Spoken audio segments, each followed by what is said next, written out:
Okay, guys, welcome back. So, quick summary from yesterday. Our goal, programming in binary is a very bad idea. The picture is not exactly good one. So, it's a bad idea. It's a bad idea programming in binary. So, we need something different. So, just let me summarize what you should know at this point, and it's going to be in your exam. We're talking about programming.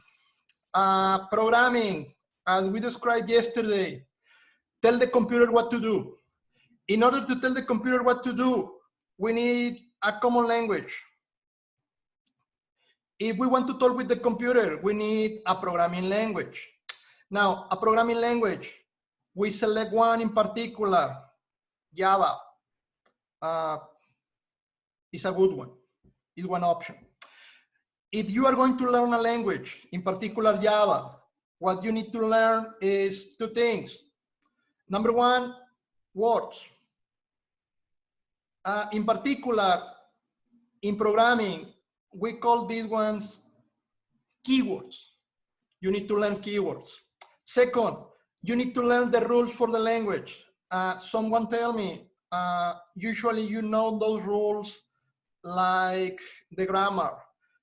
In programming, we do not use the term grammar for Java or for any programming language. We just talk about rules. We need to learn a lot of rules. So what we're going to be doing in this class, learning Java, the keywords of Java and the rules, the grammar for Java. Now, something that we reviewed yesterday, Java is a high-level programming language. I am going to use only the initials. High-level programming languages are the ones that we as humans use to try to communicate with the computer. However, your programs in Java, your computer do not understand your programs in Java. Your computer do not understand high-level programming languages. In order to make your program, your computer, to be able to understand your program, you need to translate this to low-level programming languages. Translate. What you need in order to do this translation is a program. That particular program have a name. The name is compiler. So you are going to create programs using Java. Then you are going to compile your programs. Once you compile your programs, what you are going to have is your program, but translated to low-level programming language. Low-level programming languages, we talked about two yesterday, assembly language and matching language. In particular, for Java, the compiler is going to give you low-level programming language, something similar to assembly, and that something have a particular name. Bytecode. Bytecode is like the assembly language for Java. Now, good. The bytecode is low level. However, your computer do not understand bytecode. In order to run bytecode, your computer needs another program. It's like in order to review an HTML web page, you need a browser. So in order to run bytecode in your computers, you need something. That something is an interpreter. The name for that interpreter is very fancy, Java Virtual Machine. You need to have in your computers a Java Virtual Machine so your computer can run this bytecode, and this is going to give you action. Now, the other option is to use a compiler that instead of going from Java to bytecode, a compiler that go from Java directly to binary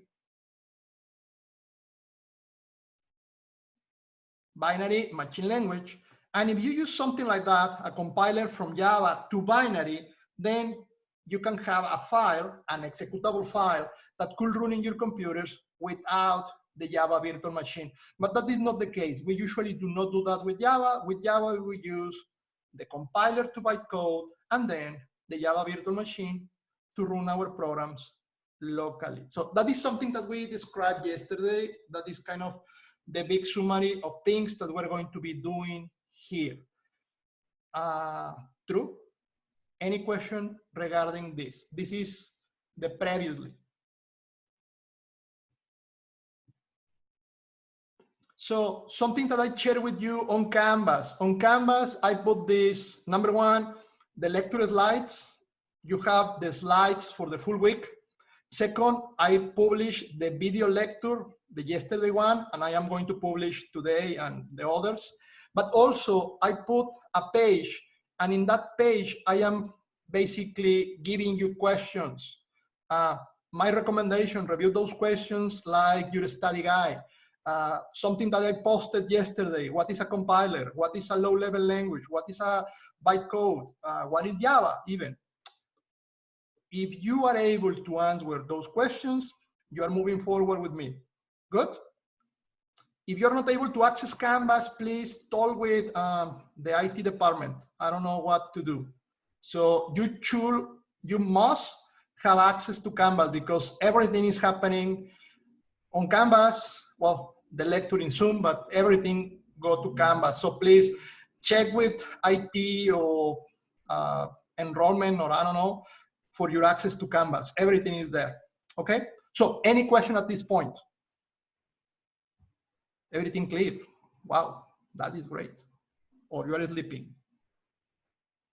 Okay, 61 people here. Everything good? Give me a yes. 3, 4, 6, 7. Okay, so at least I have 10% of the class with me. Good. So next. According with my summary, the most important thing that you need for this class, you notice, is your compiler. I mean, that is going to be your tool for the full class. You need a compiler. Well, that is something that you are going to have tomorrow during the lab. Your lab tomorrow is all about installing in your computers the tools that you need. And that tools include the compiler and the Java virtual machine. So don't worry, we're going to help you step by step to get the tools that you are going to be using the next 8 weeks. So that is fine. Now, concepts to remember. Bytecode is like the assembly language for Java. Bytecode is not machine language. This is very, very important, and please remember for your exam. Why is important to remember that bytecode is low level, but is not machine language? Well, because machine language is something that your computer understands without help of any other software. Bytecode, like the assembly, the computer do not understand bytecode. Even though it's low level, the computer do not understand that one. And that is the reason because you need the Java virtual machine, this small program, this interpreter, and this one together with the bytecode are the ones that are going to run your programs. This is your program, and this guy is the one that is going to explain the computer to read to your computer the program. So think about this. There are 2 ideas. Number 1 is translate. Number 2 is interpreter. Do we understand the difference between translate and the work of an interpreter? If you have a book in a particular language, for a book, you do a translation or an interpretation? And you can help me in the chat. For a book, translate. You translate a book from a language to another, or interpreter. Good. So translate. The meaning for translate is from one document to another document. The compiler. The compiler is a program that receives as an input one file, the file that have your program in Java, and it's going to give you as an output another file, the file that have your program, but in this bytecode language. The compilers translate from one file, the input, to another file, the output, translate. Now, interpreter. What is the difference between someone that translates and someone that is an interpreter? Well, hopefully you agree with me that an interpreter is this person that is listening, maybe in my lecture right now, and in real time translate what I am talking in a different language. The big difference between translate and interpreter is this idea about real time. Because someone that is doing the translation of a book, read the book, write a book, read, write.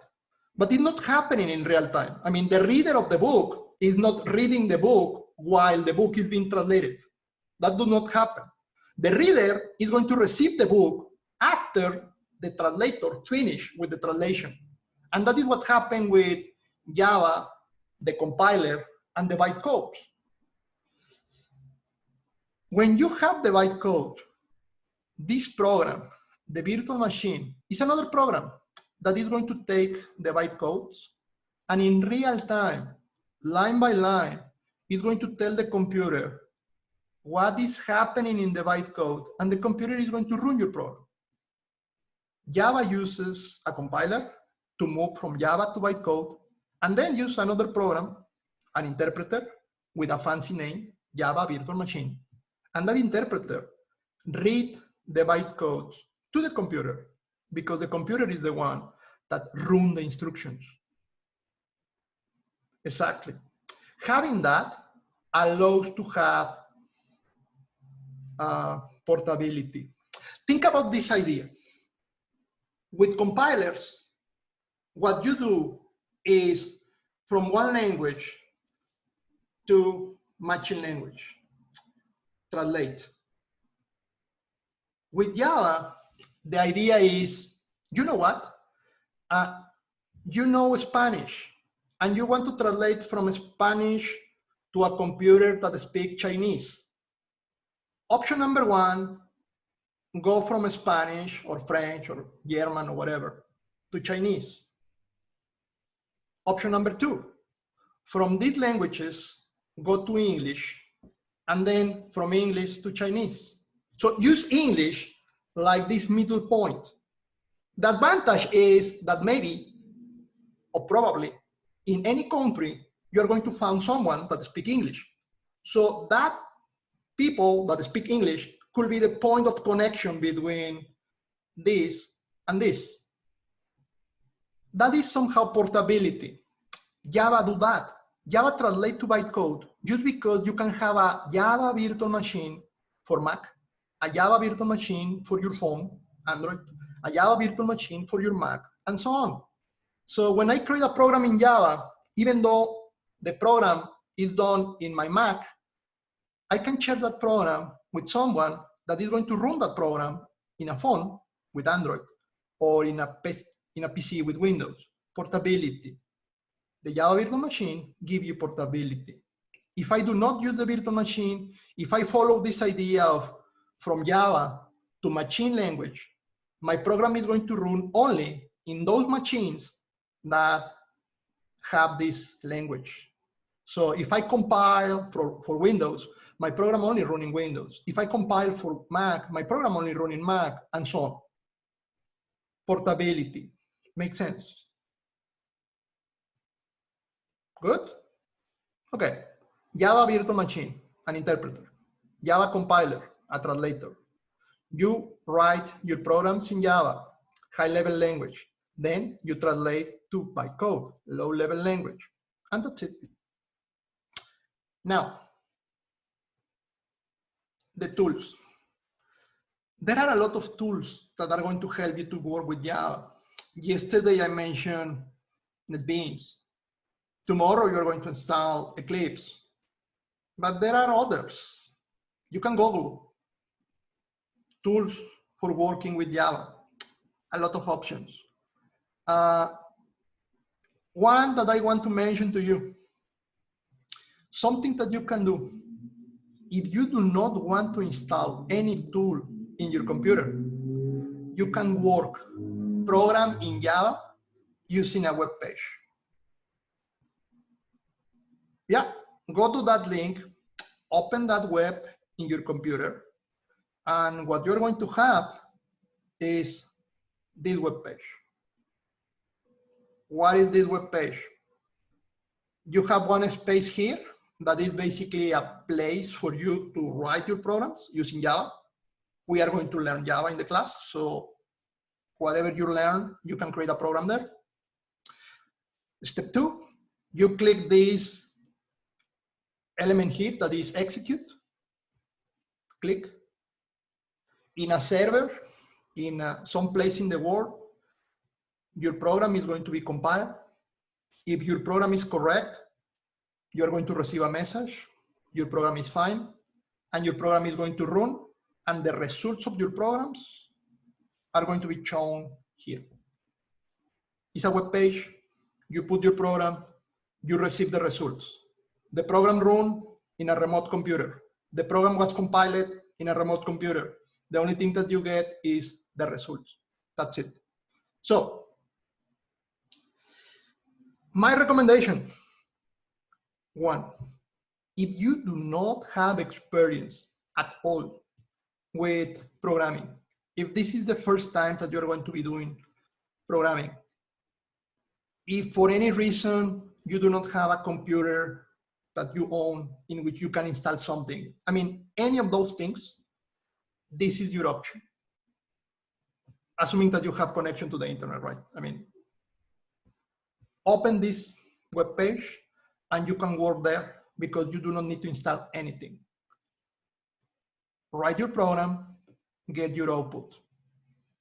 Because my goal is that you learn Java. If you learn Java, you are going to learn how to give instructions to the computer. You give those instructions here, and if you get the output that you expect, you are learning Java. We are fine. Now, why I am recommending this? Because you have 8 weeks. And in those weeks, my goal is for you to learn Java. So if you use this, you do not need to worry about the tools. Now, this is the easy path. Think about this. If you are in a class and the goal of the class is for you to learn a new language, again, German, French, Spanish, Chinese, whatever. If your goal is to learn the language, yes, it could be great that also you learn to use Microsoft Word, because in Word you can create your documents and very, very fancy and use all these tools to create your homeworks nice, right? But the goal of the class is for you to learn German, Spanish, French, Chinese, whatever. It's not that you learn Microsoft Office. If you already know Microsoft Office, that is great, then use Microsoft Office. But do not use your time to learn the tool, Microsoft Office, instead of using your time practicing the language that you're learning. So in this case, I want you to use your time practicing Java, learning Java. Worst case scenario, with this tool, you don't get worried about the tool itself. Now, several of you can be thinking about, well, but I am interested in a career in computer science or in software engineering, or maybe I want to do programming for a long time. It could be a very, very good idea for you to learn a tool, not only the language, also the tool. It's your time. If you need to give priority to something, the priority is the language. But if you have time, extra time, or previous experience or whatever, well, you can install in your computer a tool and also learn how to use the tool. I am going to talk more about tools, but for instance, this one, talking about recommendations, if you're going to install a tool in your computer, as today, the one that I usually recommend is this one, IntelliJ. It's kind of a very nice one. It's one that is kind of going up. I used to recommend Netbeans or Eclipse. Netbeans has not been updated in some time, so I do not like it anymore. Eclipse is a very good one. You are going to install Eclipse tomorrow. My only concern with Eclipse is there is a lot of nice fancy tools, fancy extra tools in Eclipse. They are very good if you have some previous experience. My concern is that you can get distracted trying to learn all those fancy elements instead of focus your attention on Java. So this is kind of open. You're going to install Eclipse. Hopefully you like it. You can try this one, IntelliJ, very easy to install, or you can try with the online, or any others that I mentioned before, or several others that you can find on the internet. Where we're going to show you these 3 examples. If you think about this one, or even Eclipse, the idea is kind of the same. You have a place in which you put your program, the Java. You have an option, in this case is this hammer for compiling and this triangle for running. So compile, and you get the results here, and then run, and also you get the results here. So the idea is kind of the same that previously. Your program, your results. For the tools that you're going to install in your computers, usually you have compile and run, 2 different things. For the one that I showed you online, this execute is at the same time compile and run using one option. Again, the idea with this one is to simplify everything. So what we're going to be doing the full semester, your work every single week, write a program. Every week you learn new keywords and new grammatical rules. So you write a program. After writing your program in any of the tools, you're going to compile. Remember, compiling is asking the Java compiler to translate your program from Java to bytecode. Remember, the compiler, the translator, do 2 things. The first one is to review that your program is correct. If your program is not correct, it's not going to do the translation, remember? So the first thing that is going to happen is the compiler is going to review that whatever you write is correct. If whatever you write is not correct, you are going to be asked to fix it. So you're going to be here like again and again and again and again, writing, fixing, compiling, fixing, whatever. In some point, your program is going to be correct. And when your program is correct, you're going to receive a message, and the message is going to say, congratulations, your program is good, ready to go. The compiler is going to create the bytecodes, and with the bytecodes, what you can do is run your program. You're going to notice that when you run your program, option number 1, your program do what you want the program to do. So you are done. Or maybe your program is doing things that are not exactly the same that you want. So you provide incorrect instructions, or your instructions are not clear enough for the computer to understand what do you want. So you need to do some fixing, and that means go back to modify your program, to write your program. This is what you're going to be doing the fall class, 8 weeks. Clear. Write, compile, run, go back until you're happy with whatever is happening. Good? Great. So now, tomorrow in the lab, and in this point, I just want to talk about this to introduce another keyword. You are going to install in your computers something like this IntelliJ or Eclipse or whatever.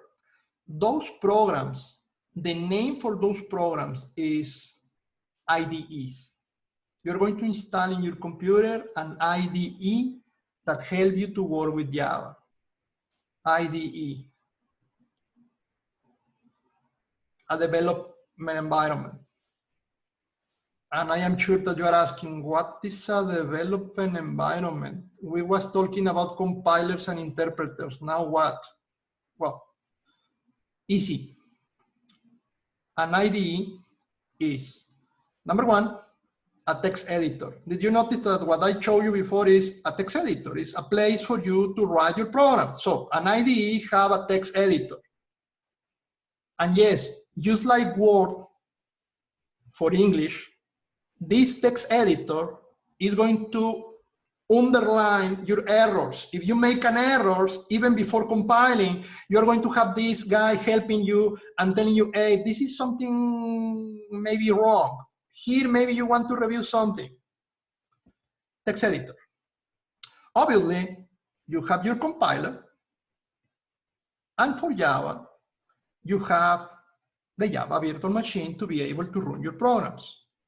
Now, the IDE is basically Java virtual machine, compiler, and the text editor. But also, and this is the point that makes all these options different, usually the IDEs give you some fancy tools. I put this name, fancy tools. The point is, depending of which one do you install, you are going to have a lot of things that are really, really great for programming and for developing software. If I go back here, you have a lot of options in the menu, and you have a lot of green icons here. The only one that I used was the hammer and the triangle, but you notice that there is this bug there, and there is this one and this one. I am not going to talk about them. Those are the fancy tools that I am mentioning here. If you want to review them, there are a lot of material online. There are tutorials online. If you want to talk about them, we can use my office hours. But again, the class, this hour and 50 minutes that I am here with you is not going to be to describe the fancy tools, because my goal is for you to learn Java. The fancy tools can be kind of your homework, something that we can talk about it outside of the class. Make sense? Good? Are you telling me that the fancy tools are not important? No, they are very, very important. My point is, you have 8 weeks, and my priority is for you to learn Java. By the way, during your exams, as I mentioned before, you do not have access to the compiler. You do not have access to these tools. Your exam is write the program with what you have in your mind. So you need to memorize the keywords. You need to memorize the rules. I am expecting you to show me that you are learning the language. You're not going to use the tool for the exam. Your exam is not about the tool. You are learning French, Spanish, Chinese, German, Italian, whatever. The exam is not about Microsoft Word or Microsoft Office. It's about the language. So far, any question? Okay, Vishnu, as you're there, I would like the TA that is going to be running the lab to introduce to the class. So maybe you can introduce yourself, please. Hey, hi guys. So I'm Vishnu. I'll be leading your lab sessions from tomorrow. There'll be announcements coming up how to join those lab sessions right after the class ends. Just as an introduction, I'm a PhD student. I'm a second year PhD student here. I have done my master's at ASU, so I've been here 3.5 years already. So that's basically my background. Okay, thank you, Vishnu. Viraj, are you there? Yeah, I'm here. So a quick introduction, you can introduce yourself. Yeah, so I'm Viraj. I'll be your grader. I'll be grading your assignments and exams. And I'm doing my master's in software engineering right now. So yeah, that's Okay, good. So guys, two things. Let me share my screen again. If you receive an email, an announcement, an instruction from Vishnu, please, he's the one running the labs. He's the one sharing with me your grades for the lab, and your grades are 25%. So he is the one reporting 25% of your grade for the labs. Anything related with the labs, submission of the labs, questions about the labs, problem with the labs, please contact him first. And his contact information is on Canvas. Second, Viraj is the one that is going to be grading your work. So when you have a question regarding your grade, any question, please contact them first, talk with them, and hopefully everything gets solved. But after you talk with them, if you do not agree with something, then you can contact me. Make sense? I think it's more or less the same procedure for any class. So please, Vishnu is running the labs. Tomorrow, please, 4 p.m., he published the link. It's a different link than the one that we're using right now. Please attend the lab. You're going to do something there and you're going to submit your first activity. Remember, each lab is 1% of your grade, so it's important for you to be there. And when you start working in homeworks, Viraj is the one that is going to be grading your homework. It's a good question. Vishnu, are you going to record the labs? If it's a requirement, like I don't think it is required because everything is self-sufficient. All the instructions are self-sufficient, and I'm probably going to introduce it for like the first 5-10 minutes. So I don't think it is useful to record labs, but it would hurt me recording the labs. So I'll record the labs for tomorrow. Yeah, if it is useful, let me know. If it is not, then we can. Yeah, anyway, anything is fine with me. So yeah. Yeah, I think just answering the question. Tomorrow, he's going to give you instructions, and maybe for the instructions, we record the instructions and post the video with the instruction. But the next labs, the labs in general, is more like one-to-one help. I mean, the idea with the lab is you are going to be there, you are going to know what is the problem to solve, because the problem is going to be on Canvas maybe during the morning, so you already know the problem. And this lab is your opportunity to talk with them, Viraj, Vishnu, and receive help to solve the lab. If you are able to solve the lab by yourself, the only thing that you need to do is submit the lab, and if you submit and you think that everything is fine, there is nothing to record there. And if we provide you help one by one, probably you do not want your one-to-one session to be recorded and shared with others. Maybe you have common questions, you can use the chat and meet together in one meeting, and they can explain you that topic. But in general, the idea for the labs is to solve individual questions. Right now for the lecture, I explained the topic to all of you, 70 people. And even though I asked you if you have questions, even though if all of you ask me questions, probably I will not be able to solve all the questions. So the lab is this kind of second chance for you to ask questions like 1 or 2 days after we review the topic. Because remember, the labs are going to be about topics that we review 1 or 2 days before. Good? For the labs, the submission is going to change. I mean, for some labs, we're going to ask you to submit a screenshot. You like, show me that you did this. So it's a screenshot. For other labs, we're going to ask you to submit source code. For other labs, we're going to ask you to submit kind of, show me a screenshot with your source code and with the results that you get. So it's like, show me that you did the code and also your code is working. So every lab is going to tell you what to submit, a picture or a text file that is the source code. Good? Any other question? I am reading the chat. Anyone? Okay, so everything is fine. Participants, 14 years. Okay, good. So moving forward, the first thing that I need to share with you, you are going to do programming. You are going to use your compilers. It's like you are going to learn a new language. I am going to be asking you to submit documents. And the first thing that I want to share with you is the template for creating those documents. Think about this. The computer is expecting you to give orders using a particular language, but also the computer is expecting you to follow a particular format for those orders. It's like, I am okay with you sending me emails, but I am expecting some kind of format in your emails.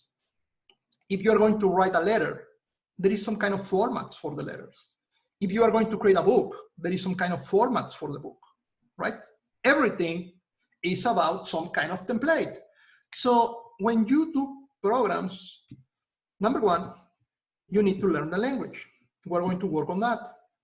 But also, the first rule that you need to learn is, what is the template to follow? What is the structure that I need to follow in order to create a program?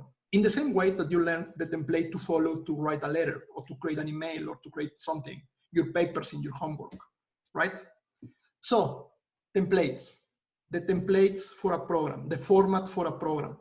There are 3 key elements in a program, and I want to mention those and hopefully define the meaning of those. Number 1, a key idea in programming with Java: classes. I am going to oversimplify this, but let me tell you this. When you create a program, your program can be 1 or more files. In your computers, you have files. Your program, one program, can be all the program in one file, or you can divide your program in multiple files. The fancy name that we're going to use for files is going to be classes. A class, one file. I am going to explain to you why we call those classes. At this point, the only thing that I need you to remember, if I mention a class, I am talking about one file in your program. Something that I want you to know, your program can be 1 or more files. Your program can be 1 or more classes, always. Can I have 0 classes in a program? Yes or no?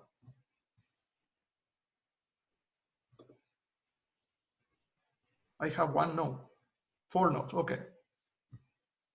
If I am telling you that classes are files, the minimum number of classes, the minimum number of files for a program, for a document, is 1, right? So program, 1 or more files. Program, 1 or more classes. 1 class, 1 file. Inside of 1 class.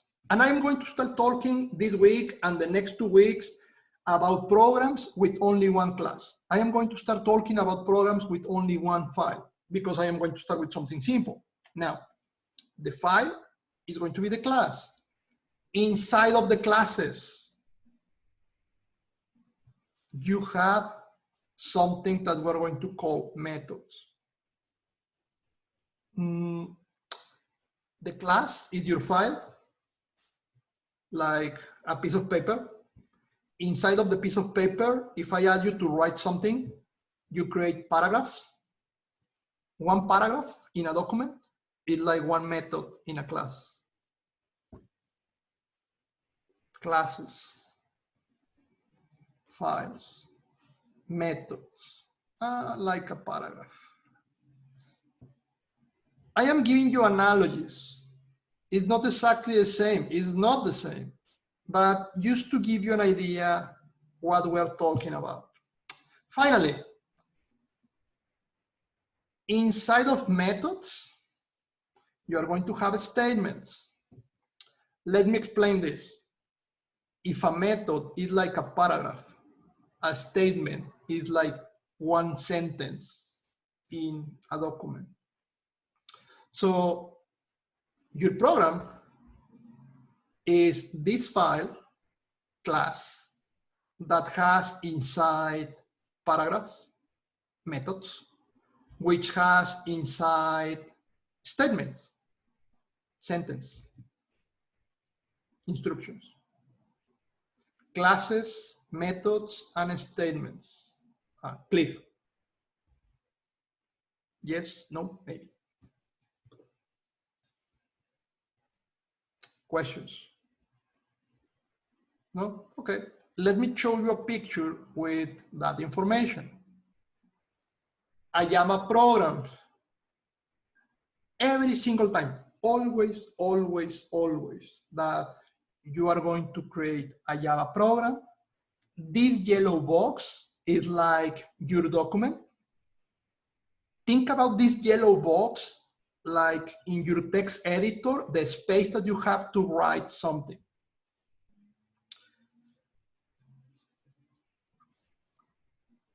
Always, you are going to have the first line for your program.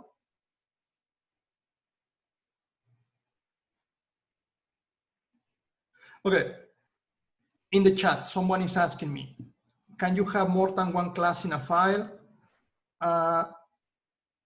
Yes, you can, but it's not a good idea. And we are not going to do that. It's just like when you are learning English, there are some words and some sentences that the people that speak English use, but that you do not want to teach to others. And hopefully you get the idea. There are some things that you do not teach, even though it's okay to do it. One of those things in programming is having more than one class in a file. So what I am telling you is the official thing is one class, one file. And that is what we're going to use. If we have time at the end, I can show you kind of things that are not supposed to work, but they work. But that is a different story. I am going to try to teach you Java in the good way. So let's see if this works.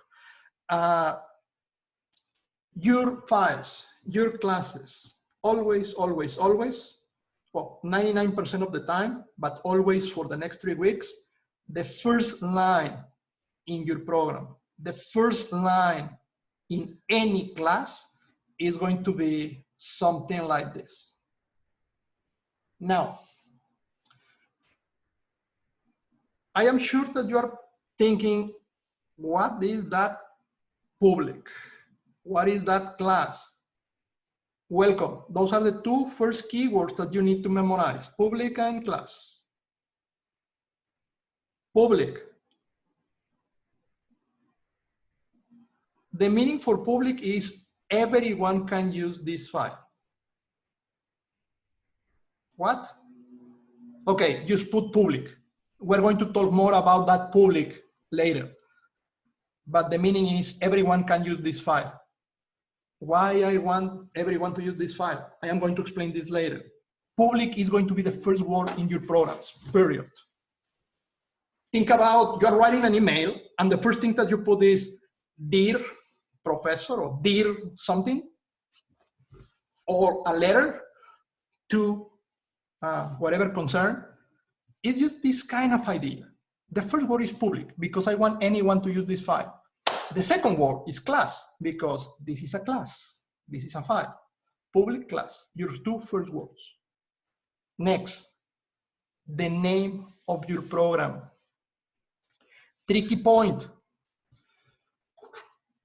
You can put here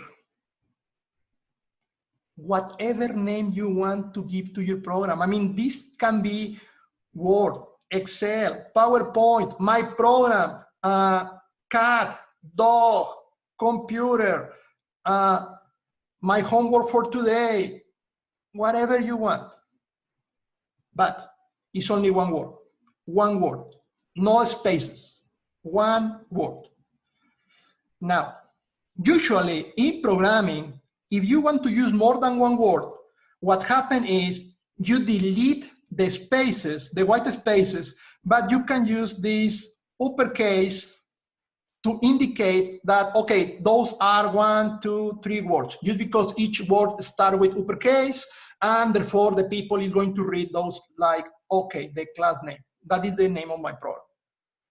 You do not need to use uppercases. You can put everything lowercase. You can put a combination. You can use, again, dog, cat, my homework. It's up to you. Is the name for your program. Only one requirement. The same name that you put there should be the name for the file in which you store this.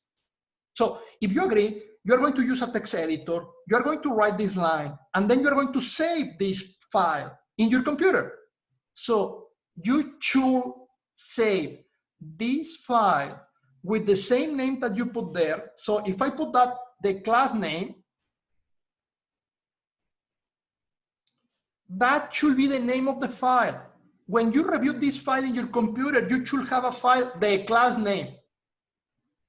That should be the same. Uppercases and lower cases. I mean, you cannot put here uppercases and then save this with everything lowercase or everything uppercase.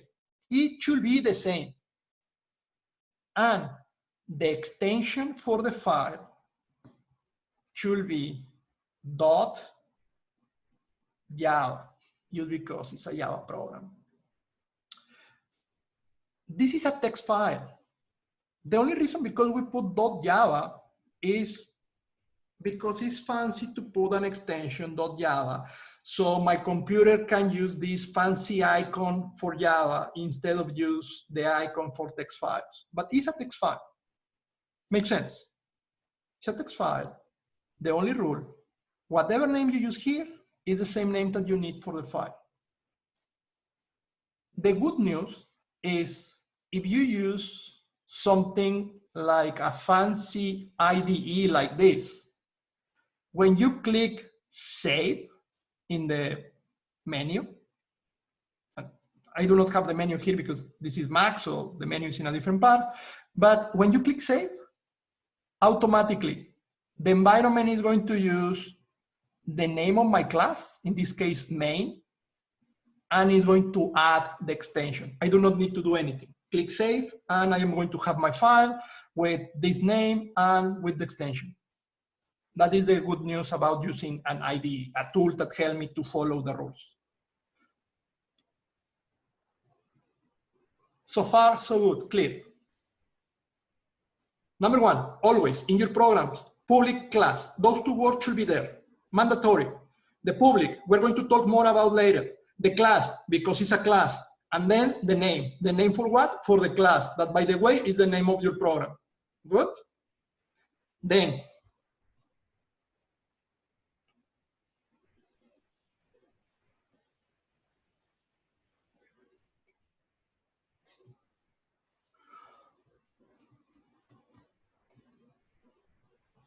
open curly brackets, closing curly brackets. All your program is going to be inside of those curly brackets. Nothing is going to be after this guy. Nothing until some weeks later is going to be above these curly brackets. So these are the first line and the last line in your program, just because that is the rule. Okay. Then, inside of your class, you have paragraphs. Well, remember, our paragraphs are methods. Inside of your class, you put your methods. Methods, yes, something like the blue box here. The methods are going to have, again, this public word that we need to review with detail, but again, public means anyone can use this paragraph, anyone can use this method. So that is the idea. Anyone can use this thing that I am creating. Void is another keyword. Anything in black is keywords, things that I need you to remember. Right now, I don't care about the void. I am going to explain the void and other things later. Just remember, public, void.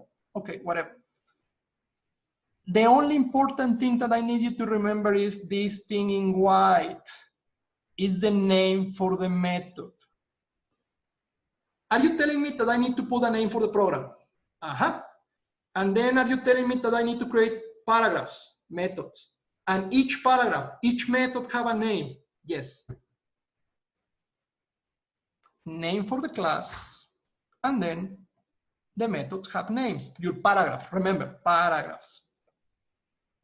We're going to do something with them later. Then,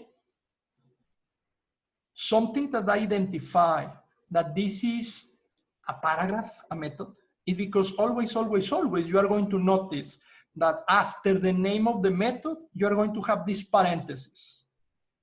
Right now, I put this parenthesis empty.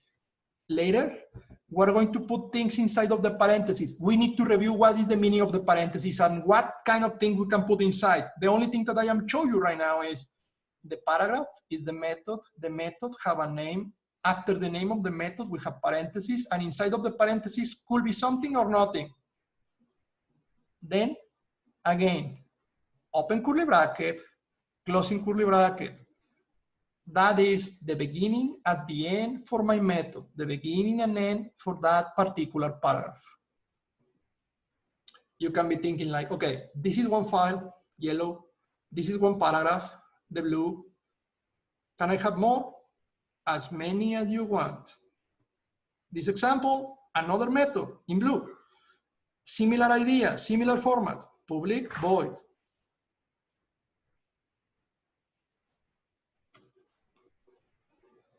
These names, can I use the same name for two paragraphs? No. Can I use the same name for the class and for one of the methods? No. The only rule that I want you to remember, you put a name, your names should be unique. So use one name for the class, use one name for one paragraph, method, and the next one should be different than the previous one. So every single method have a name, an individual, unique name. One rule that is kind of a recommendation. Always, always, always. The name for the class, the first letter, the recommendation is use uppercase. The name for the class, use the first letter in uppercase. Think about this like in English, the nouns. If you are writing the name for a person, you put uppercase the first letter, right? So similar rule in Java apply for the name of the classes. The name of the classes, uppercase the first letter. For the methods, lowercase the first letter.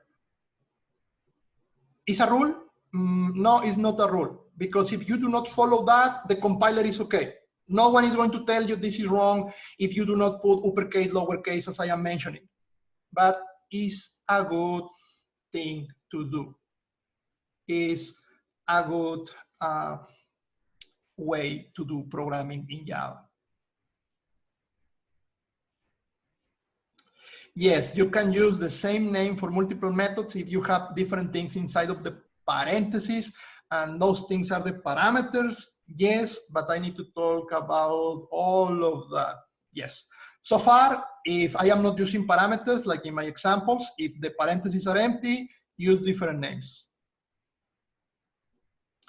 Is case sensitive? Yes, it's case sensitive. Java is case sensitive. That is the reason because you need to be careful with uppercases and lower cases.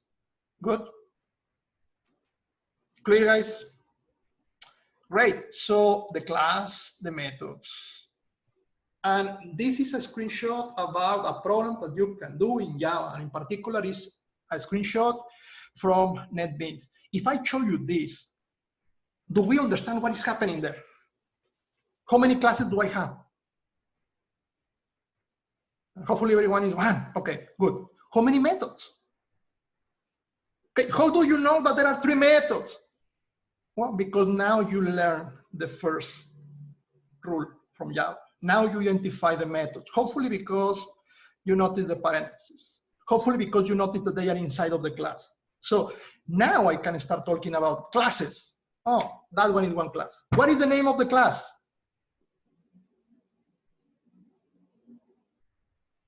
Lecture 2.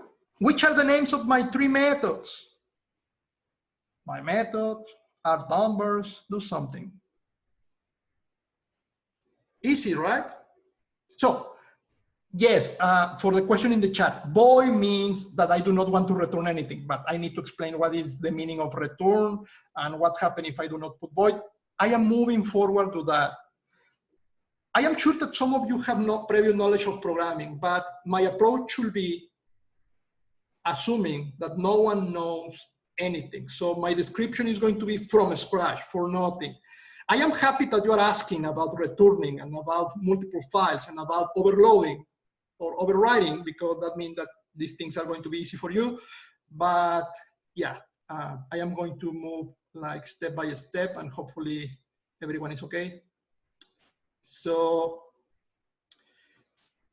public and void.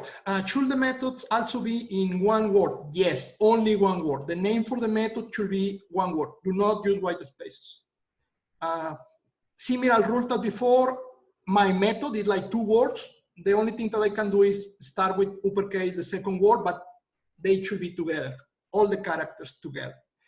You can use underscore. Yes, you can use underscore, but let me tell you this. If I do something like my underscore method,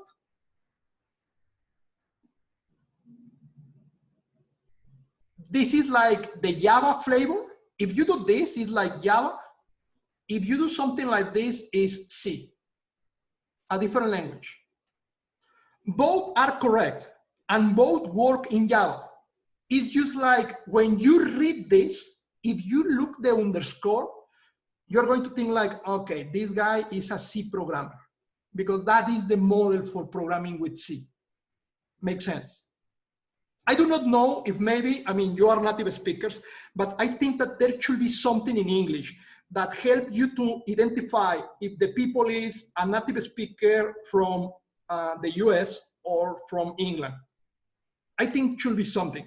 And that is kind of the idea with this underscore. When you look at the underscore, it's like, this is a C programmer, because that is kind of the things that you do with C.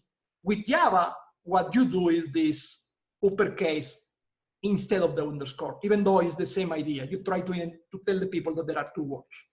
That is maybe my best explanation for why to use the uppercase instead of the underscore. But if you really like the underscore, you can use it. The compiler is going to tell you, fine. The compiler don't care about flavor. Good? Okay, I just learned a new word. I'm going to review what it is. Thank you. So, clear. Obviously, if you ask me what this program do, nothing.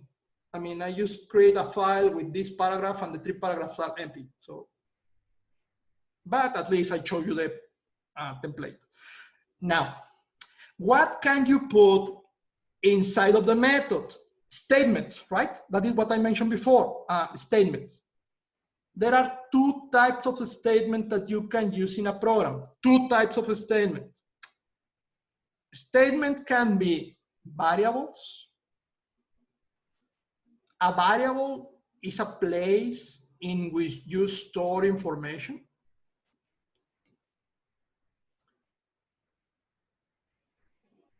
The only difference between a variable in programming and a variable in algebra or math is in programming, you need to remember that your variable is using a space in the memory. Your variable is a space in the main memory of the computer, and therefore your variable is using a particular space. In math, you can think that a variable is going to store a number, and you really don't care about the number. I mean, you can think in math like, I am going to have a variable, and this variable is going to store that one. And because it's math, it's like, that is fine. Something that we need to learn in programming with the computer is that, well, a variable is a place in the memory. A place in the memory have a particular size in bytes. This number is going to fit in this box, yes or no? That is a consideration that we need to remember, but I am going to talk more about it. But again, variables is a place to store information, but it's a place that have a particular size. It's not a place with an infinite space. So we need to think about it. Second, statements can be instructions, finally, instructions. Because the goal of this is programming, and programming is about tell the computer what to do. And in order to tell the computer what to do, I need instructions. So finally, I can put instructions inside of the methods, inside of my paragraphs. So statements can be variables, can be instructions. This is a program in Java. Now it's a program that has something more than just the template. My only goal for today, guys, how many classes? Which is the name of the class? Lecture 2. Yes, you can use numbers for the name, no problem. Public and class. Class, because it's a class, and public just because I am asking you to put the public, and the meaning is everyone can use this. 3 methods. All of them public. All of them void, just because for now I am asking you to do that. We're going to review this in detail. Method 1, my method. Method 2, add numbers. Method 3, do something. Inside of the curly brackets of each method, now I have statements. Did you notice? There are no statements, no line that are outside of the paragraphs. There is no line alone, except this one. Right? What happened? There is always a rule that breaks another rule, but I am going to talk about the line number 4 later. For now, inside of my method, I have 2 statements. They are variables. Which is the name of the variable? Just guessing is y. I am sure that you understand this y equals 0. That looks like human language. But I am sure that you're thinking like, what is that in there? We need to review int tomorrow. I am sure that you understand y equal 1. That is easy, human language. I am storing the 1 in y, right? That one is normal. Y equals 0, c equal 9. I am sure that you are understanding the black part, but int, float, topics for tomorrow, keywords that we need to learn. String t equal hello there. Okay, hello there is something like a string, and probably I am storing that in t, but what is that string? I don't know. T equal by. Okay, by is a string, and I am storing that in the variable t. Something is familiar because comes from English or math, but there are these blue words that we need to review more in detail, and we're going to do it, don't worry. Now, one thing for me to share.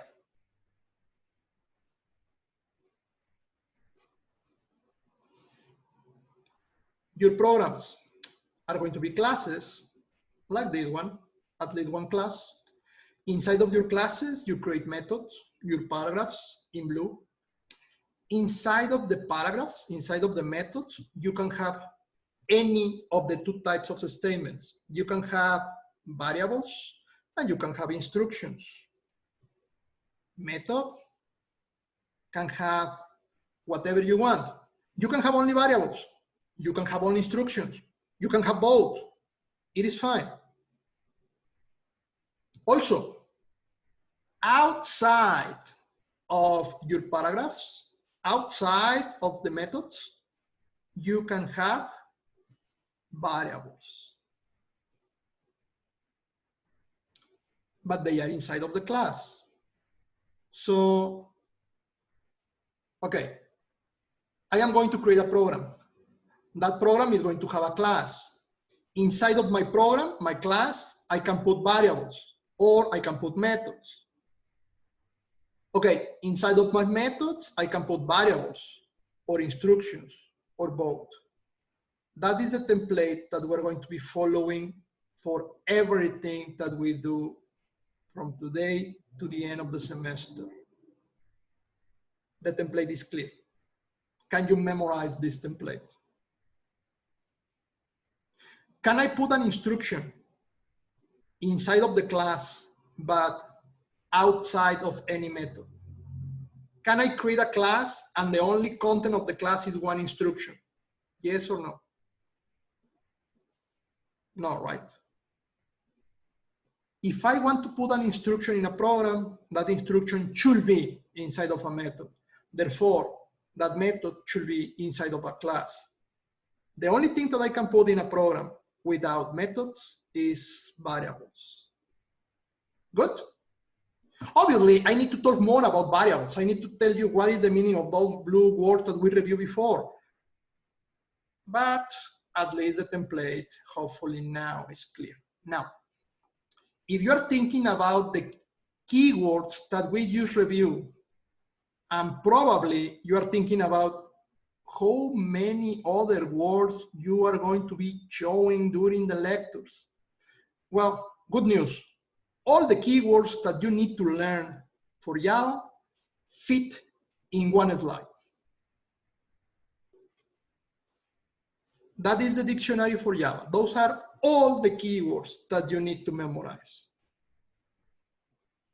Hopefully, you notice that here is public. And hopefully you notice that, yes, we have public, and why not?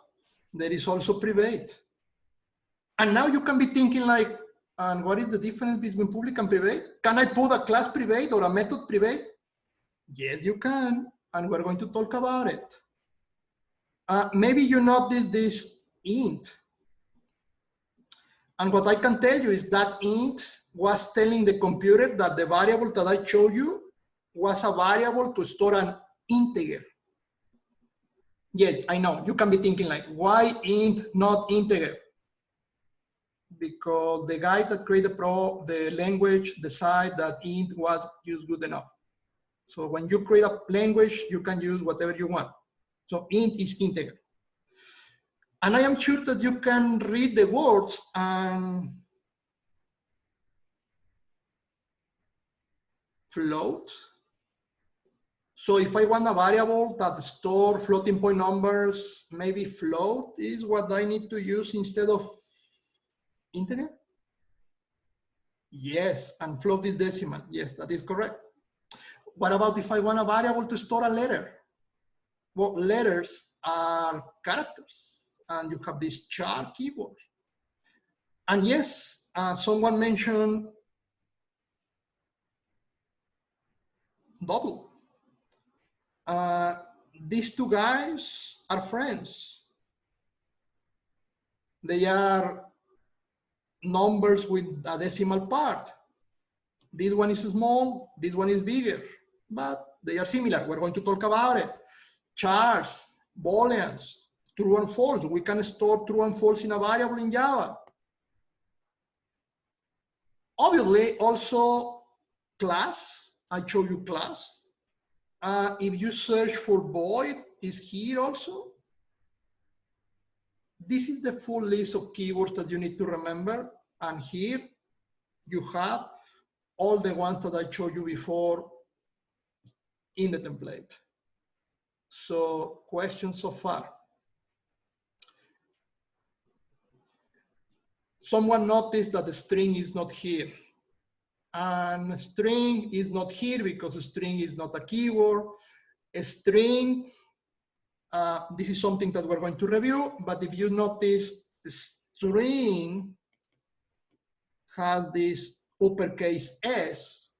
And if you put attention, what is something that has uppercase letter at the beginning? It's a class, right? String is a class. And yes, it's like, are you using the name of a class for a variable? What is that? We need to talk about it. So the only thing for today, my goal is to show you the template, to show you the keywords, and to introduce you in what are you going to have in a Java program, how a program is going to look like. And this is your first Java program that you can compile and run. It's not going to do something because one important piece is missing here. So do not try to compile or run this one. It's not going to work. It's not complete yet. So far, so good. Questions? The first thing that you're going to do tomorrow, the TA is going to help you to install the compiler. The TA is going to give you a program just like this. Well, something that is, number one, small. Number two, that do something, because this one, even though I have a lot of instruction there, this is not doing something because a key element is missing. But the TA is going to give you a program. And basically the only thing that you need to do during the lab, install your tools, copy paste the program that the TA is going to give you, compile and run that program. So you are going to test your tool with a program that someone else, the TA, is going to give you. Copy, paste, compile and run. That is your first lab tomorrow, and well, maybe Thursday you continue with something like that. Questions? Anything? Everything's clear? Yes, no, maybe, icons? Good. Okay, one last thing before we finish today. Let me introduce another definition. Any variable that you put here inside of the class, but outside the method, is going to be a global variable. When I mention a global variable, when you in your exam have this question about, hey, create a class dog, and inside of your class dog, create a global variable counter. What we are asking is for a variable that is inside of the class but outside of the methods, global variables. The variables that you have inside of the methods have a different name. They are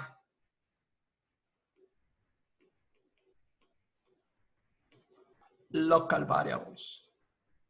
Local variables inside of the method, global variables inside of the class, but outside of any method. That is kind of key ideas for programming.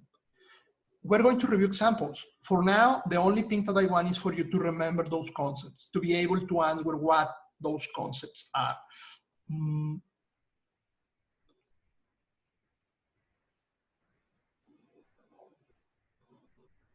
Yeah, I am reading comments in the chat about instantiation. That is connected with objects. I need to talk about that later. Again, step by step. If you know those concepts, I am sure that you want to move faster. Give me some weeks just to put this clear for everyone. So, questions so far? This is clear. We are good. We are moving forward. Good? Okay, if you need, please, everything that we covered today is about section 2.1, section 2.2 in the textbook. So if you need to read the textbook, please go ahead. If there is no more questions for today, see you tomorrow, guys. Thank you. See you tomorrow.